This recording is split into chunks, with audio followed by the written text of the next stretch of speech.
धीरे उसे पीछे हटना पड़ा। अब उसे पकड़ो, अलीना ने कहा। आरव ने अपना जादुई हथियार प्रेत रूप पर ताना और उसे एक जाल में फंसा दिया।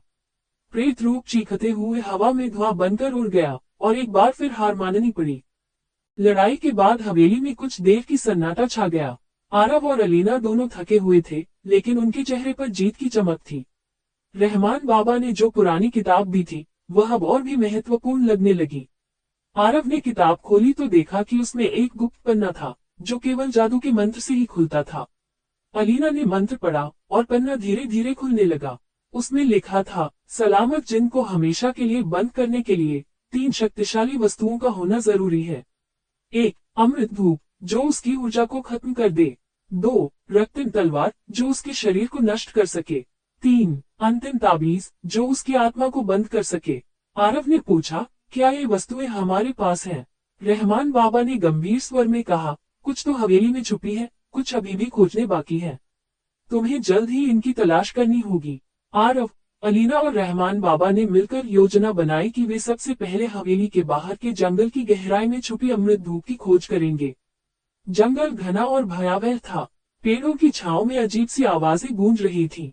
वहां की मिट्टी से एक हल्की चमक निकल रही थी, जो उन्हें सही रास्ते की ओर ले जा रही थी।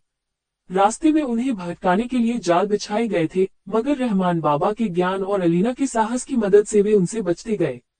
अचानक एक विशाल प्राचीन पेड़ के नीचे चमकती हुई एक मूर्ति मिली। वही थी अमृत धूप, जो सोने की तरह चमक रही थी।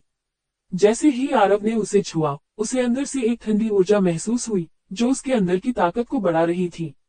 अब हमें रक्तिम तलवार और अंतिम ताबीज की तलाश करनी होगी, रहमान बाबा ने कहा।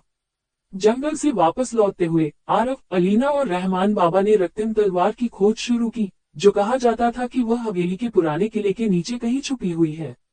किला वर्षों से वीरान था, लेकिन उसकी दीवारों में कई रहस्य छुपे हुए थे। किले के भीतर घुसते ही उन्हें अंधेरे और गूंजती आवाजों का सामना करना पड़ा। दीवारों पर खून के निशान और प्राचीन युद्ध के चित्र थे। एक गुप्त कमरे में तलवार एक सोने की तख्ती पर रखी हुई थी और उसकी चमक लाल रोशनी की तरह फैल रही थी।